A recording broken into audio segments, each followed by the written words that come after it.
Hello, my fellow Americans, and the people who brought me to the dance, Delawareans. I see my buddy Senator Tom Carper down there, and I think Senator Coons is there, and I think the governor's around. Is that Ruth Ann? And that former Governor Ruth Ann Minner. Most importantly, my sisters-in-law and my sister Valerie. Anyway. Folks, the people of this nation have spoken. They've delivered us a clear victory, a convincing victory, a victory for we the people. We've won with the most votes ever cast on a presidential ticket in the history of the nation. 74 million.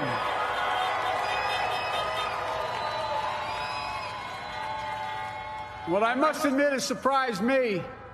Tonight, we're seeing all over this nation, all cities and all parts of the country, indeed across the world, an outpouring of joy, of hope, renewed faith in tomorrow, bring a better day.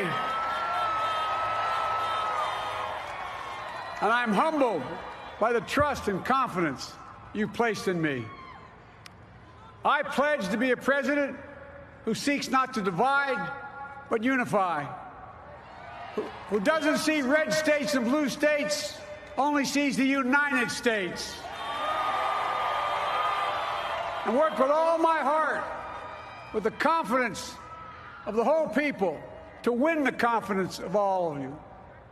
And for that is what America, I believe, is about. It's about people. And that's what our administration will be all about. I sought this office to restore the soul of America, to rebuild the backbone of this nation, the middle class, and to make America respected around the world again, and to unite us here at home. It's the honor of my lifetime that so many millions of Americans have voted for that vision. And now, the work of making that vision is real. It's a task, the task of our time. Folks, as I said many times before, I'm Jill's husband. And I would not be here without her love and tireless support of Jill and my son Hunter and Ashley, my daughter, and all our grandchildren and their spouses and all our family. They're my heart. Jill's a mom, a military mom, an educator. And she has dedicated her life to education. But teaching isn't just what she does, it's who she is. For American educators, this is a great day for y'all. You're going to have one of your own in the White House. And Jill's going to make a great First Lady. I'm so proud of her.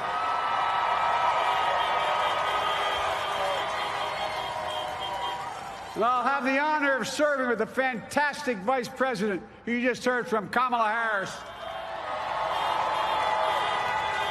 who makes history as the first woman, first black woman, the first woman from South Asian descent, the first daughter of an immigrant ever elected in this country. Don't tell me it's not possible in the United States. It's long overdue. And we're reminded tonight of those who fought so hard for so many years to make this happen. But once again, America's bent the arc of the moral universe more toward justice. Kamala, Doug, like it or not, your family, you become an honorary Biden, there's no way out. All those of you who volunteered and worked the polls in the middle of this pandemic, local elected officials, you deserve a special thanks from the entire nation. And to my campaign team and all the volunteers and all who gave so much of themselves to make this moment possible, I owe you. I owe you. I owe you everything. And to all those who supported us, I'm proud of the campaign we built and ran. I'm proud of the coalition we put together, the broadest and most diverse coalition in history. Democrats, Republicans, independents, progressives, moderates, conservatives, young, old, urban, suburban, rural, gay, straight, transgender, white, Latino, Asian, Native American. I mean it, especially those moments, and especially for those moments when this campaign was at its lowest ebb. The African-American community stood up again for me. You've always had my back, and I'll have yours. I said at the outset, I wanted to represent this campaign to represent and look like America. We've done that. Now that's what I want the administration to look like and act like. For all those of you who voted for President Trump, I understand the disappointment tonight. I've lost a couple times myself. But now, let's give each other a chance. It's time to put away the harsh rhetoric, lower the temperature, see each other again, listen to each other again. And to make progress, we have to stop treating our opponents as our enemies. They are not our enemies. They are Americans. They're Americans. The Bible tells us, to everything there is a season, a time to build, a time to reap and a time to sow, and a time to heal. This is the time to heal in America.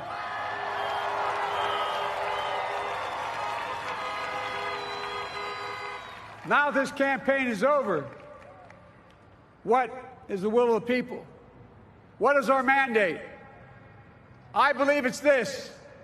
Americans have called upon us to marshal the forces of decency, the forces of fairness, to marshal the forces of science and the forces of hope in the great battles of our time. The battle to control the virus, the battle to build prosperity, the battle to secure your family's health care, the battle to achieve racial justice and root out systemic in this country, and the battle to save our planet by getting climate under control,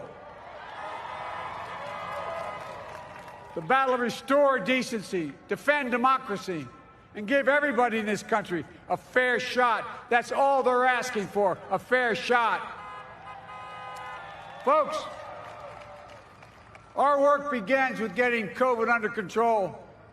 We cannot repair the economy, restore our vitality, or relish life's most precious moments, hugging our grandchildren, our children, our birthdays, weddings, graduations, all the moments that matter most to us until we get it under control. On Monday, I will name a group of leading scientists and experts as transition advisors to help take the Biden-Harris COVID plan and convert it into an action blueprint that will start on January the 20th, 2021. That plan will be built on bedrock science. It will be constructed out of compassion, empathy, and concern. I will spare no effort, none, or any commitment to turn around this pandemic. Folks, I'm a proud Democrat, but I will govern as an American president. I'll work as hard for those who didn't vote for me as those who did. Let this grim era of demonization in America begin to end here and now.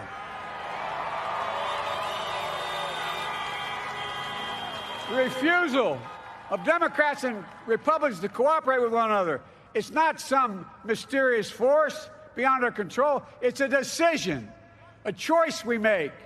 And if we can decide not to cooperate, then we can decide to cooperate. And I believe that this is part of the mandate given to us from the American people. They want us to cooperate in their interest. And that's the choice I'll make. And I'll call on Congress, Democrats and Republicans alike, to make that choice with me.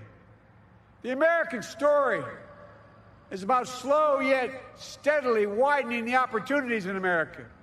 And make no mistake, too many dreams have been deferred for too long.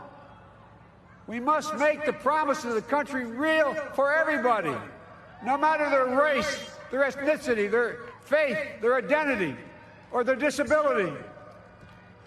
Folks, America has always been shaped by inflection points, by moments in time where we've made hard decisions about who we are and what we want to be.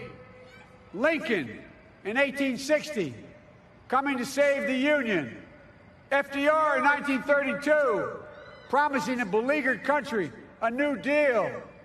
JFK in 1960, pledging a new frontier. And 12 years ago, when Barack Obama made history, he told us, yes, we can.